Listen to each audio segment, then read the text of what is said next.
So you've done the self-help and you've dipped into some personal development, but now you ask the question, now what? What can you do? Well, if you want to escape the apathy, step right this way. So twice a year, I teach a course called Autonomy. It's a 12-week personal development and training course. What people get out of it is multifaceted.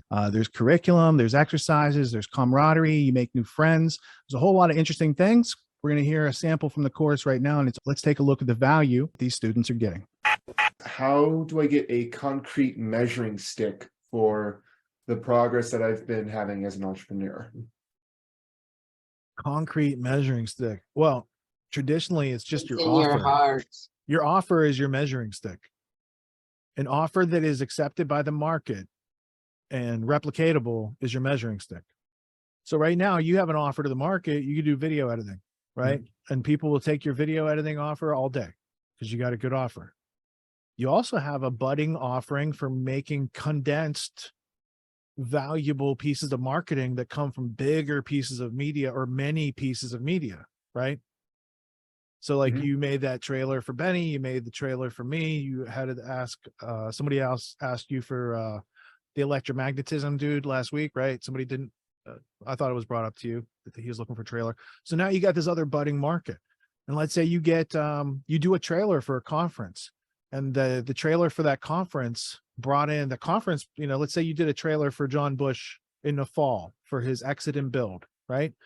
So now you did a 3-minute video that was the key marketing piece that brought in $500,000 for his event.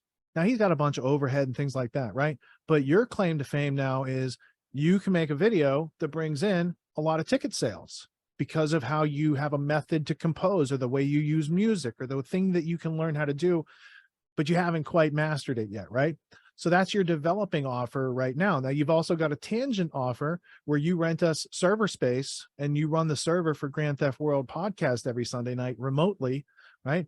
So like, because you're in these other meetings doing these things, you saw this other opportunity and it gets done. So you've got like your solid offer, that's your measuring stick. And then you're measuring up to this next offer. And then it's value translation. So the way you would make a metric for yourself is, what is the measure of the value that you're transacting with the market that the market is reciprocating on? Because you might be willing to give more than the market's willing to give you. And that's the measuring stick at that point. That's your limitation of growth. Does that make sense? So the measuring stick becomes how much effort I'm putting in to how much the rest of the world is willing to pay for that effort. It's the various levels of your offer, but what makes it offer something measurable is that people reciprocate on it in the market, right? You might have a $50,000 offering, but it only happens once a year for this one event where you get this thing, right? Well, that's a measuring stick. It's just not used for the rest of the year. It's used for like, that's what you can do, but you can't string that event out 365 days a year and do that much money over a year, right? But you can make a bunch of money in one thing, knowing how to deliver, and they value it, right? Because if there's a lot of money riding on the line, that's where they have money to pay people higher than like, you know, minimum wage. It's like what I do is on Acapulco, where once a year for like 2 months, I show up in this one place where there's lots of people and I give them all these services and I make different kinds of money. Like I offer tarot readings and face readings and body readings and courses and coffee and juice. And I make money for 2 months from that. And or if you're doing something repetitive all the time, let's say you're a realtor and you're dealing with leads, then, you know, if you have a personal metric of 6 out of every 10 people you help buys a house, your meter stick would want to go to 7. How do I get 7 people to actually be, you know, transacting? And, you know, you're just working on that next. So you can measure whatever you want, and what's measured is what gets developed. So put the measurements around the areas you want to develop yourself. And that makes it meaningful. So the measuring stick that I need to kind of like work on is building, you know, continuing to build this offer and then starting to reach out to more people on what I'm capable of doing while refining that offer. And kind of part of the measuring stick will be like the amount of time I'm able to put towards it, you know, the 168 hours that I got in the week, you know, how much time am I budgeting for, you know, sleep, cooking meals, you know, all this stuff that's got to get done. and then how to budget the rest of the time for, you know, highly focused work on the progress for the video editing and the writing.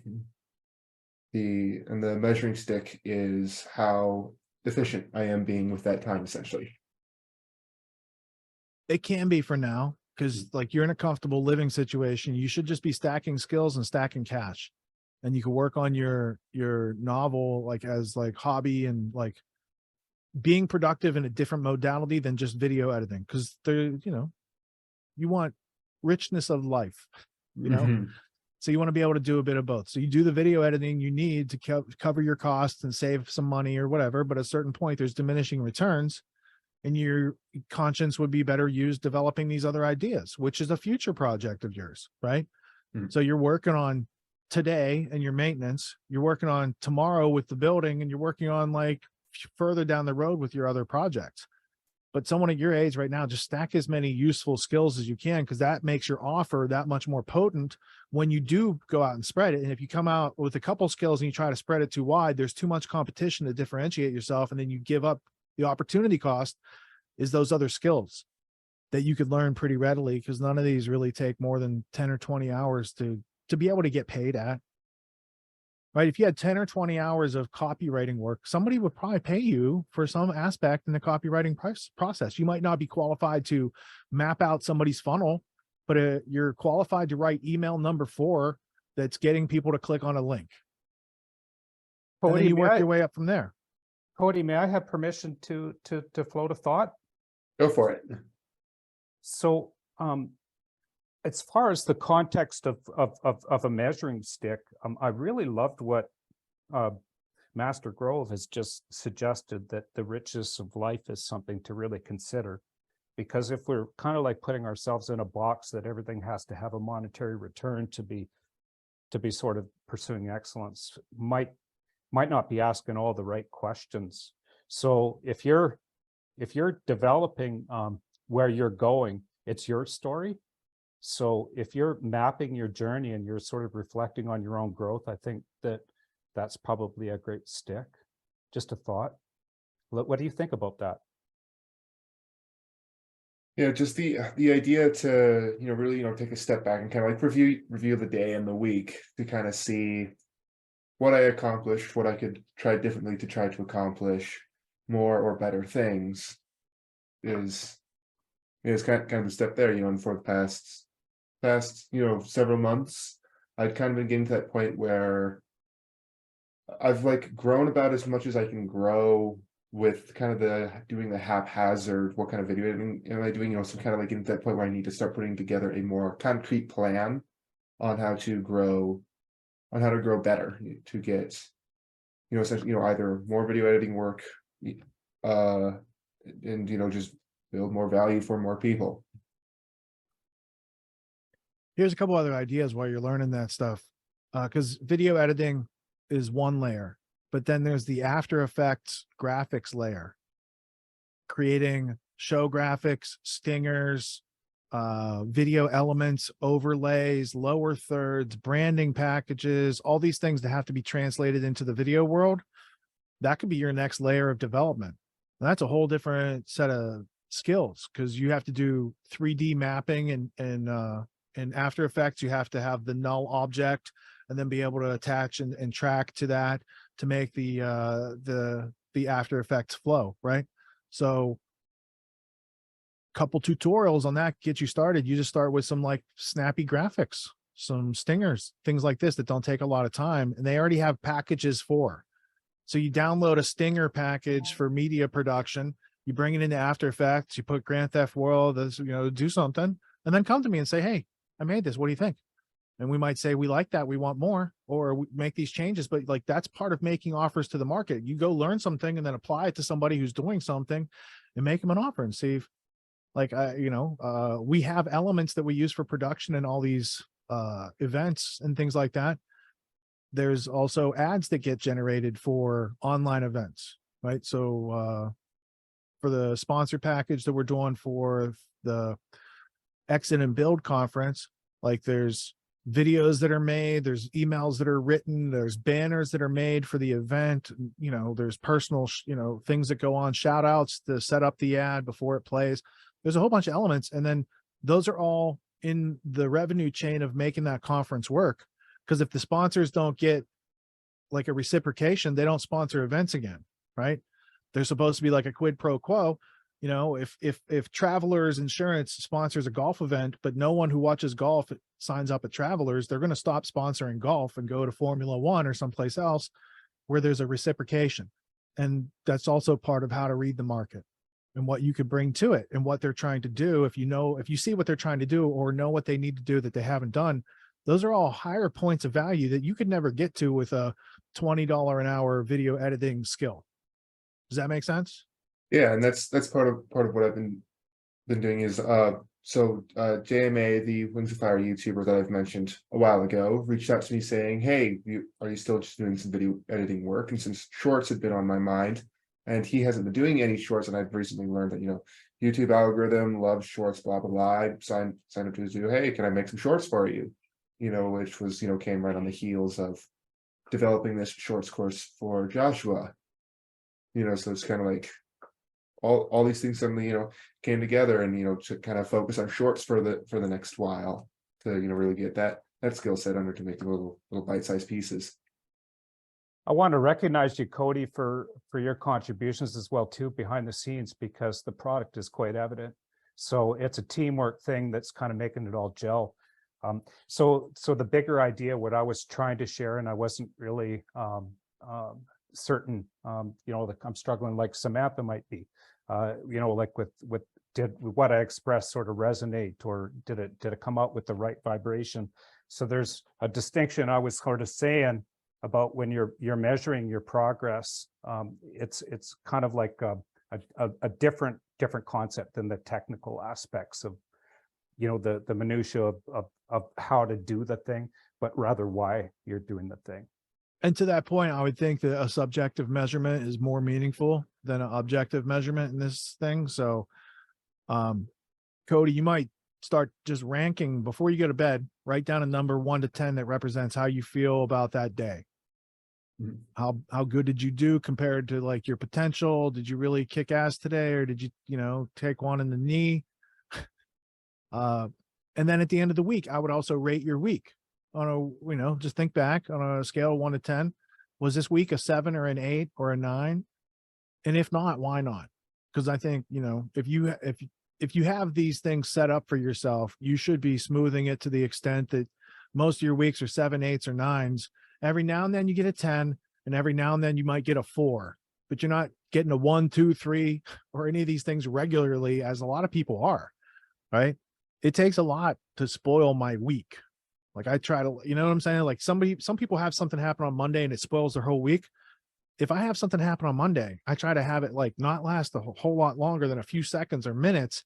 Otherwise it takes away from your capacity to solve all these other problems during the week. So I don't think of myself as having a bad week or a bad day regularly.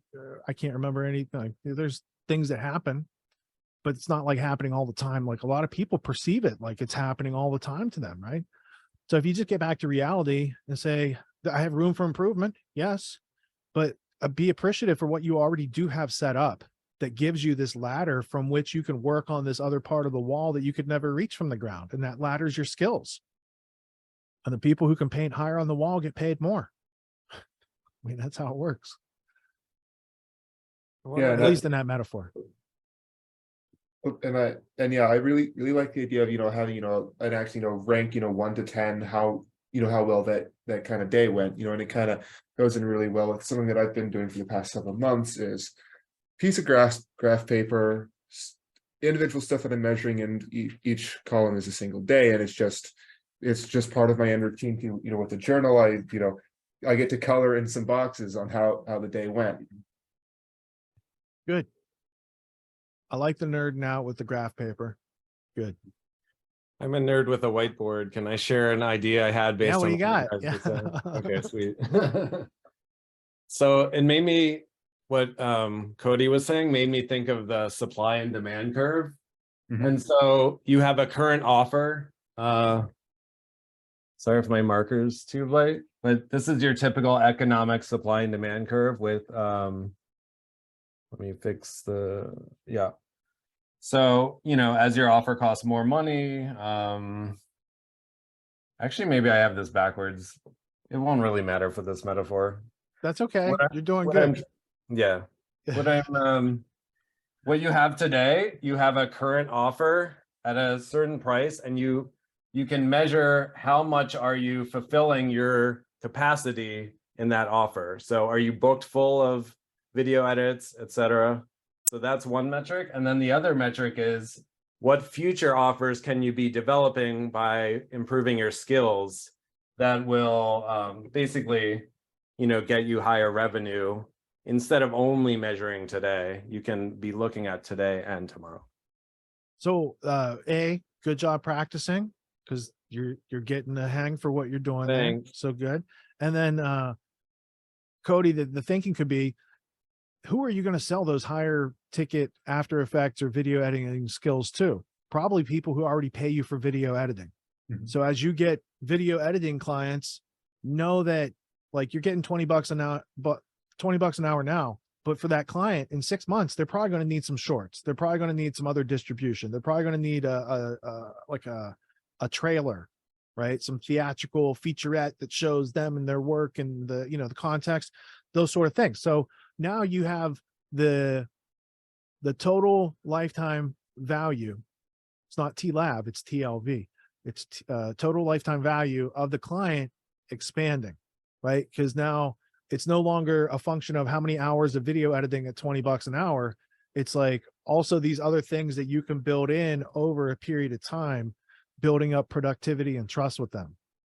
Yeah, so kind of start with, like the simple offer to kind of, build that foundation and stack more of your skills on top of that offer to just keep generating more value and get more in return. And it just comes up as great ideas. Hey, I'm doing something for another client. They seem to really appreciate it. Do you need this too? They could be like, yes, no, maybe later. Same thing as if you pray to a milk jug. You get the same answers. Only clients are more interesting to deal with.